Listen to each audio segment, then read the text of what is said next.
As the Titanic midship section takes shape, we'll learn more about the events of April 12, 1912, as the Titanic headed across the North Atlantic.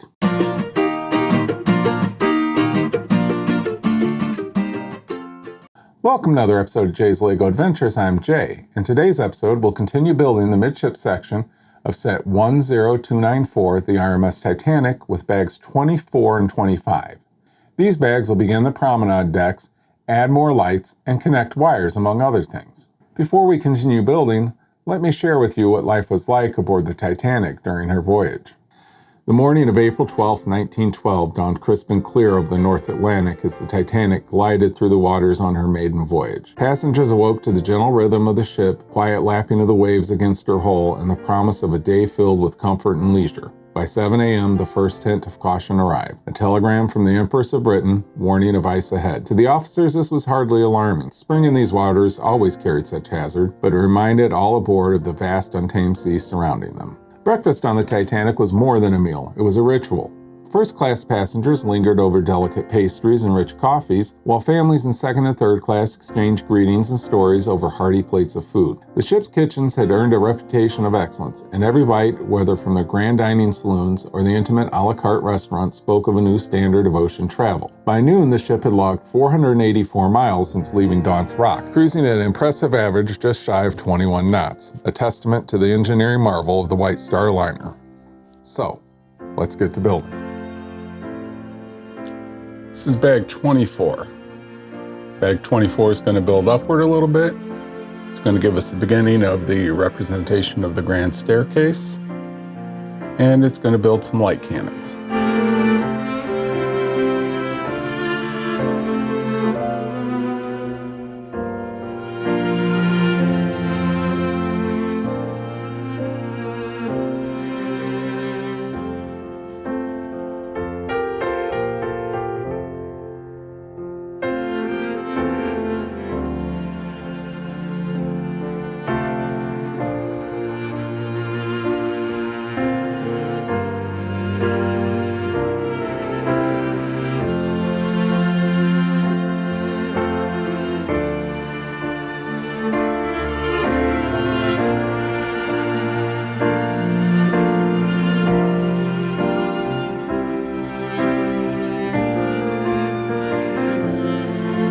Next, we're going to take 4 1x1 round studs with a hole in the top. We're going to take 4 Astrolite warm white 15 centimeter. And we're going to take 2 1x1 bricks with holes in the side. We're going to put the lights through the round bricks. We're going to attach the round bricks and the light to the 1x1 brick.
That was bag 24. It added these windows along the side.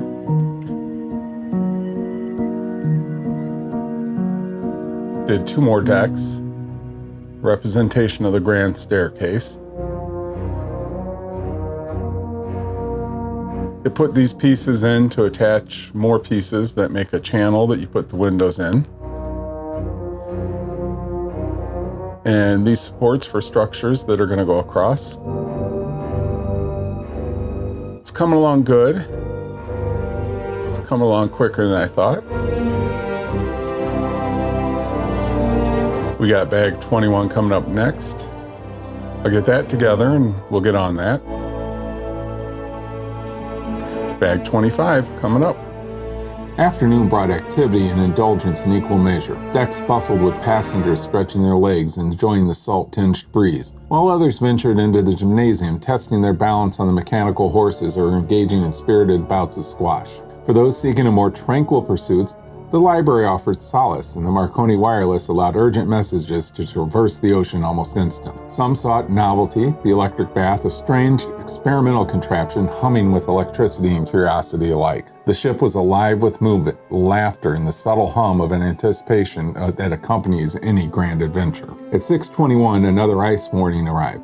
This one from the La Terrain. Dense fog, thick ice fields, and scattered icebergs were reported, alongside the unsettling note of a derelict vessel drifting in the waters. Captain Smith responded with calm professionalism, providing the Titanic's coordinates and expressing confidence in the conditions. Fourth Officer Boxall carefully recorded the warning, yet aboard life continued with little disruption. Another, less detailed warning soon followed, slipping into obscurity and remembered only in the fragments during the later inquiries. We're doing bag 25. Bag 25 is going to build some here and here, add another deck. It's going to put some more light cannons on. And finally, we're going to connect all these wires together. Here we go.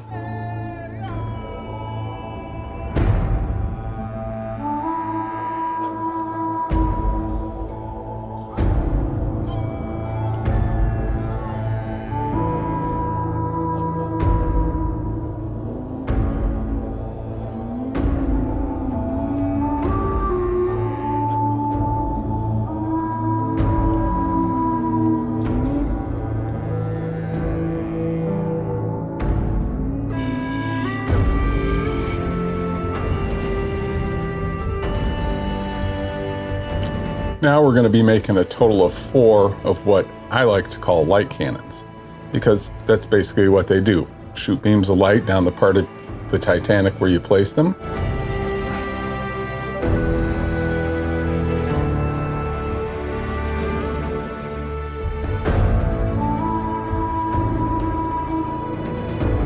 For our first 2, we're going to use 4 Astrolite large warm white 15 centimeter.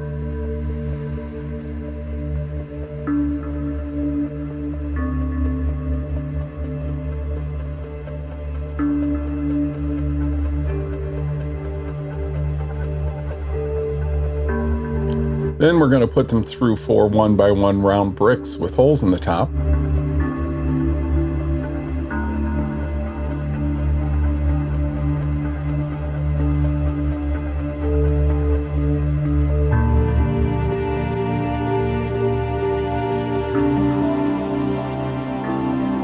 We're going to take those and attach them to a 1x1 brick with holes in the side.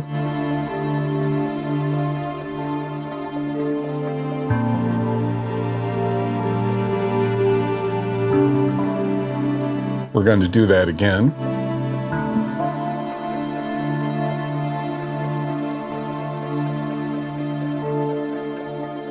That's why I call them light cannons.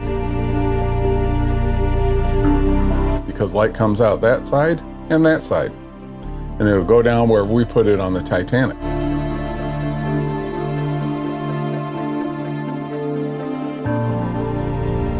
With Light My Bricks 1.0, we did something similar. Well, not really similar. We actually used a long, it was about that long, light strip.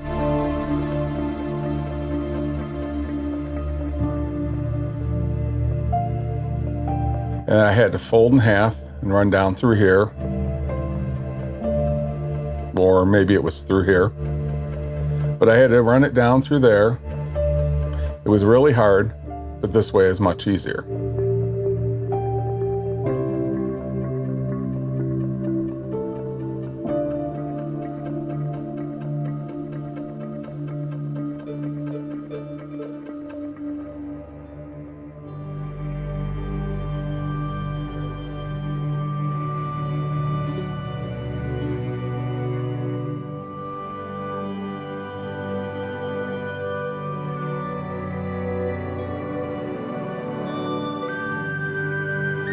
For the second set, we're going to use 4 Astrolite large warm white 30 centimeter.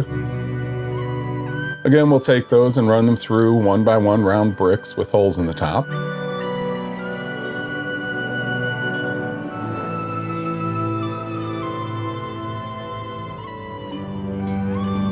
And again, we attach those to a 1 by 1 brick with holes in the side.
Now we take a 9-port dock, we start plugging all these wires in.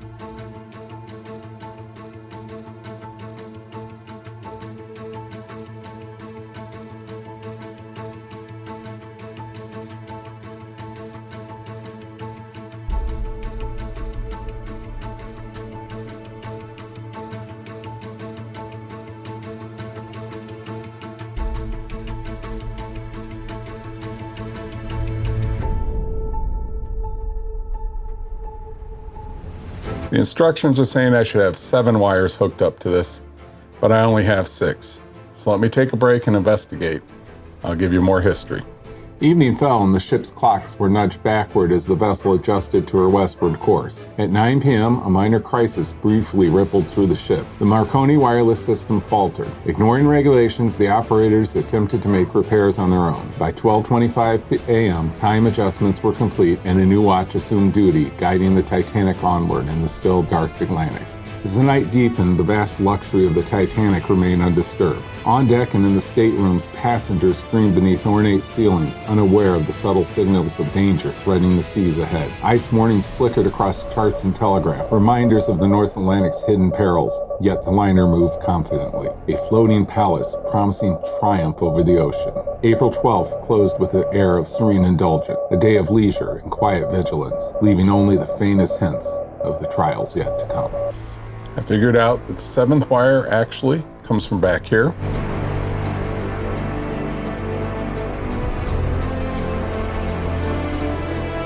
It goes up through here and you plug it in.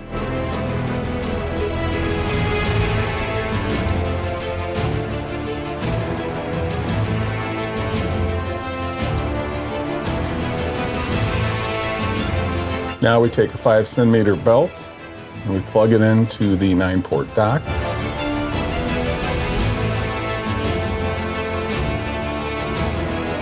Now we take another 9-port dock and we do the same with all these wires on the other side.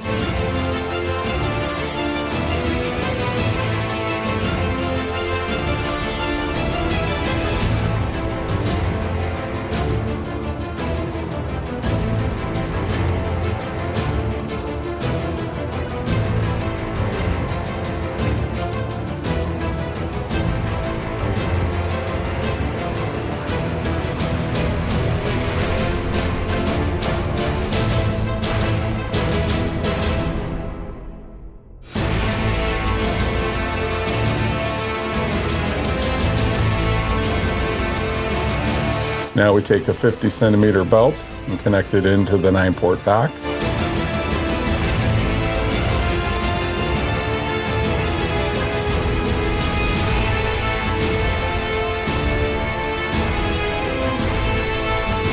The instructions don't say to do this, but they didn't have me test the lights in the stern section, and I had to wait until I was all done to make sure the lights were working.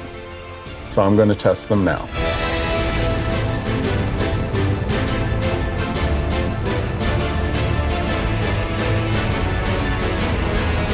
Lights are all working. Score 1 for the good guys.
That was bag 25. It added this part here, the light cannons, hooked all the wires into docks, and added another deck here. And I added these windows on the side. It's coming along pretty good. I just had a little problem with putting the wires in the dock because the instructions weren't 100% clear to bring the wire from over here. Once I figured it out though, it went the way it was supposed to be. Now we're going to be jumping back to bag 18, and it looks like we're going to be hooking these sections together. Let me get bag 18 and we'll get on that. Thanks for joining me for part 3 of the midship section of this build. I hope you enjoyed it. If you did, you can like this episode, subscribe to my channel, and hit the bell to be notified of new videos. I have a Facebook and an Instagram. Links are in the video description, so follow me. Join me next time when I'll continue building the midship section with bags 18 through 21. If you'd like to see some of my speed builds, check out this playlist.